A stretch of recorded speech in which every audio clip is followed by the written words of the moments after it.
자, 이제 우리가 많이 만나는 이제 은행, 보험, 그다음에 금융투자업자까지 대표적인 업종들을 좀 봤는데요.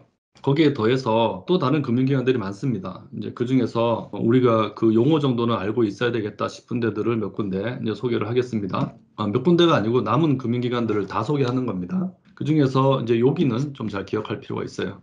우선 금융지주회사라는 개념이 있는데 꼭 금융 아니라도 우리나라는 공정거래법에 의해서 이제 일반 지주회사도 있고 금융지주회사법에 의해서 또 금융지주회사도 있고 뭐 그렇습니다. 법에 의한 지주회사라는 것은 다른 회사를 지배하는 목적으로 만들어진 회사를 말합니다.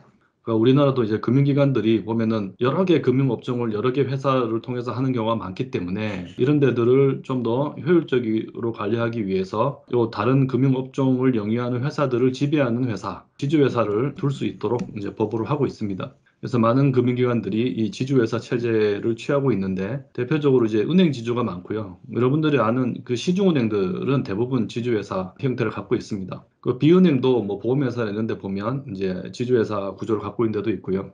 다만 이제 그 이런 금융지주회사하고 일반 지주회사는 엄격하게 구분이 되어 있습니다. 그래서 우리 그 금융기관 아닌 데들도 보면은 지주회사 체제를 많이 취하고 있거든요.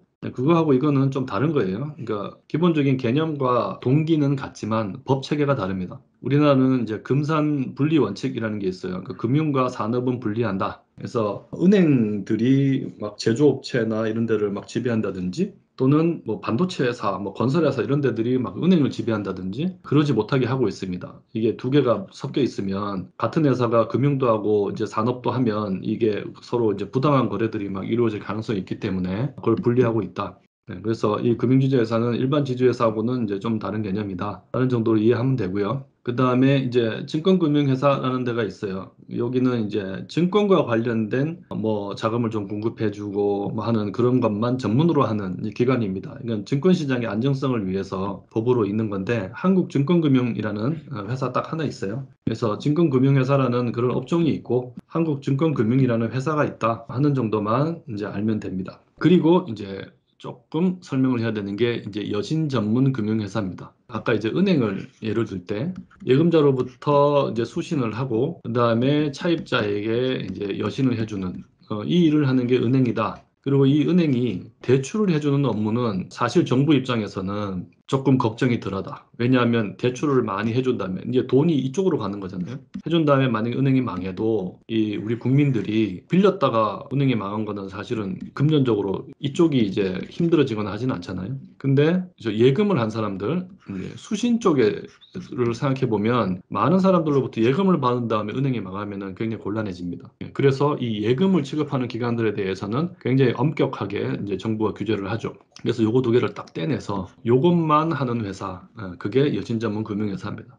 그럼 돈을 어디서 조달하냐? 어디서 차입을 하든가 또는 채권을 발행하든가 뭐 등등 보통 기업금융 하는 방식으로 알아서 조달하라. 그러니까 그 돈으로 여신은 일반 개인들한테도 다양하게 해줘도 된다. 이렇게 라이센스 받은 데를 이제 여신 전문 금융회사라고 합니다. 그러니까 수신 기능 없이 여신만 하는 회사. 주로 이제 채권 발행 또는 차입해서 이제 자금을 조달한다. 이때는 일반 대중들한테서 자금을 조달한 게 아니잖아요. 그러니까 정부 입장에서는 좀 걱정이 덜하죠. 그래서 뭐 소비자 금융 뭐 리스, 벤처 뭐 이런 거 할 때 주로 이제 활용되는 그런 금융기관입니다.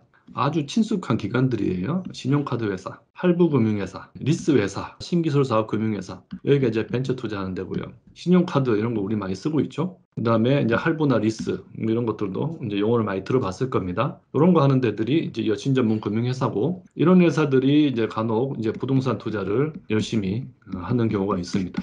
그리고 마지막으로 대부업자인데 실제로 이제 제도권에서 벌어지는 부동산 금융과 관련해서는 사실 많이 관여되지는 않는데요. 이 개념을 설명하기 위해서 그 리스트에 지금 같이 들어가 있는데 대부업자가 뭐 하는 데인지 알잖아요. 그러니까 많지 않은 자금을 신용도 낮은 사람들한테 주로 대부하는 회사입니다. 근데 이제 그걸 우리가 대부업이라고 했고 과거에는 제도권 금융제도에서 별로 이렇게 다루지 않았어요. 저건 금융기관 아니다 이렇게 생각을 했는데 근데 이 대부업자들이 좀 채권 취심을 할 때 돈 안 갚는 사람한테 좀 가혹하게 한다든지 금리를 너무 많이 받는다든지 뭐 이런 이제 사회 문제가 좀 부각이 됐어요. 그래서 이 대부업자들을 좀 관리를 해야 되겠는데 라는 이제 필요가 생긴 거죠. 사회적으로.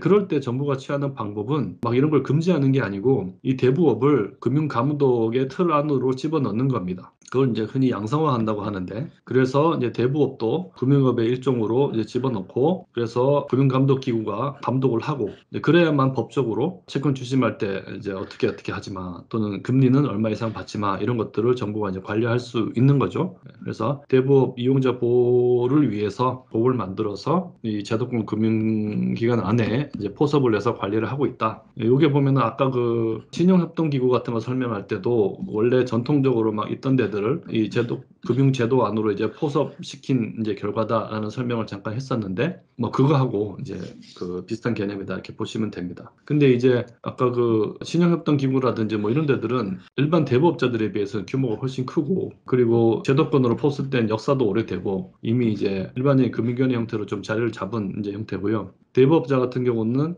아주 큰 회사 몇 군데 말고는 규모도 작고, 그래서 우리가 전형적으로 생각하는 그런 금융기관하고는 조금 다르다 하는 정도로 좀 이해를 하시면 되겠습니다. 이게 흔히 이제 기타 금융기관으로 이제 분류하는 회사들이고요. 그 다음에 국가가 관리하는 뭐 공적 금융기관 이런 데도 있어요. 이게 이제 지금까지 봤던 이제 금융업들하고는 좀 차이가 나긴 하는데, 그 중에서는 이제 우리 부동산 금융하고 관련이 큰 데들이 좀 있어서 이제 설명을 드립니다.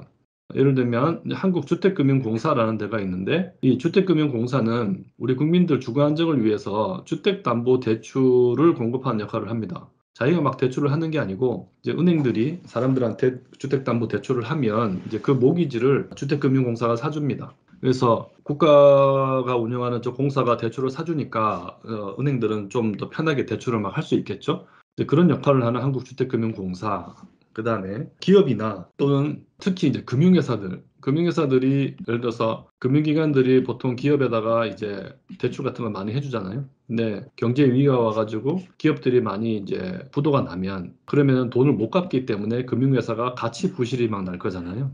그런 경우는 이제 금융회사까지 다 부실나고 망하고 막 이러면 국가 경제가 힘들어지니까, 그게 이제 아까 얘기했던 90년대 말에 IMF 외환위기 때 그런 일이 있었거든요. 그래서 은행도 막 부도나고 그런 일이 생기면 국가에서 금융회사가 보유하고 있는 못 돌려받은 돈, 이 부실채권 같은 거를 막 인수해주고, 그리고 금융기관 정리하고 기업도 구조조정하고 하는 그런 업무, 그걸 주로 이제 하는 게 한국자산관리공사라는 데가 있습니다. 근데 이런 게 이제 부동산 금융하고 또 관련이 되고, 그 다음에 자산관리공사가 하는 또 다른 업무 중에 하나는 국가가 보유하고 있는 어떤 자산 같은 거 관리하는 걸 많이 하는데, 저 자산들이 대부분 또 부동산이기 때문에 저기에도 이제 부동산 전문가들이 많이 가 있고요. 그다음에 이제 한국투자공사라는 데도 있어요. 이제 국부펀드라는 개념이 있습니다. 그 우리나라뿐만이 아니고 뭐 중동의 이제 산유국들이나 아니면은 이제 유럽의 뭐 선진국들도 그렇고, 특히 뭐 싱가포르라든지 뭐 이런 그 아시아 국가들도 그렇고 국부펀드, 줄여서 이제 SWF라고 많이 부르는데 그 Sovereign Wealth Fund를 줄인 말이에요. 운영하는 그런 국가들이 좀 있습니다. 이거는 정부가 보유하고 있는 여유 자금을 운용하는 펀드예요. 그러니까 보통 이제 정부가 여유 자금이 있으면 대부분 중앙은행에다가 안전하게 예치해 놓고 있는 경우가 많은데, 언젠가부터 국가도 갖고 있는 자산을 좀 열심히 운용해서 수익도 내고 해야 된다, 이제 이런 인식들이 생기면서 국부펀드가 많이 이제 만들어졌습니다. 우리나라도 한국투자공사라는 데를 만들어서 지금 하고 있고, 이 한국투자공사가 해외에서도 뭐 열심히 이제 투자를 하고 있습니다. 그러니까 투자를 하는 기관이면 당연히 이제 부동산도 관여가 될 수 있겠죠. 그 외에도 서민금융진흥원, 이름만 봐도 무슨 일을 하는지 좀 오죠. 한국무역보험공사 뭐 이런 데들도 공적 금융기관으로 이제 있다. 이름만 좀 소개를 하고요. 한국주택금융공사는 KMBS라는 사이트를 운영하고 있다 하면서 보여드렸는데, 공사가 주로 어떤 업무를 하는지 하는 것들을 이제 홈페이지에서 좀 보시기 바랍니다. 이 주택금융은 부동산 금융시장에서 가장 큰 부분을 차지하고 있기 때문에 잘 이해할 필요가 있습니다. 그리고 한국자산관리공사 이제 홈페이지도 가보면 여기서 지금 어떤 업무를 하고 있는지 이제 업무 소개들을 하고 있는데, 한국자산관리공사 홈페이지에도 와보면 이렇게 내려가다 보면은 대부분 공사들은 자기들이 하는 업무 이제 소개를 이렇게 잘 하고 있습니다. 이 안에서 공사 소개나 인들 찾아보면 업무 내용이 있으니까 한번 보시기를 바라고요. 마지막으로 이제 한국투자공사는 국내에서 부동산 투자를 하고 막 이제 그러진 않는데, 그래도 여기 이제 어떤 투자를 하는지 그 업무들을 이제 들어가서 한번 보시기 바랍니다.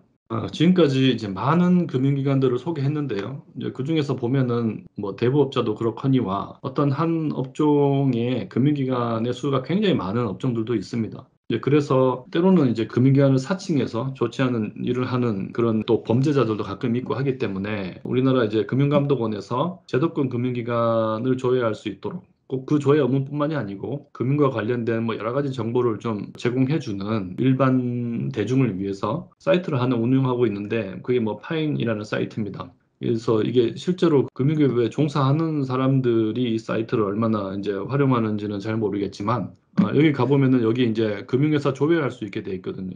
근데 그걸 눌러보면 제도권 금융회사 조회할 수 있습니다. 그래서 어떤 회사 이름이 하나 있는데 뭐 그게 지금 금융기관인지 아닌지 좀 알고 싶다. 그러면 여기서 조회를 하면 우리나라 법상 이제 금융국으로 이제 인가 받은 데들, 인가나 등록이 된 데들은 여기서 조회가 됩니다.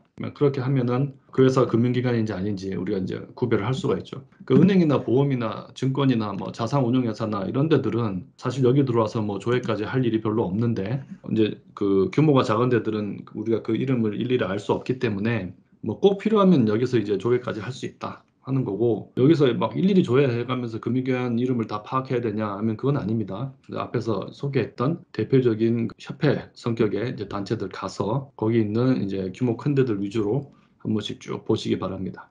자, 지금까지 부동산 금융론 두 번째 시간 금융기관에 대해서 알아봤습니다. 수고하셨습니다.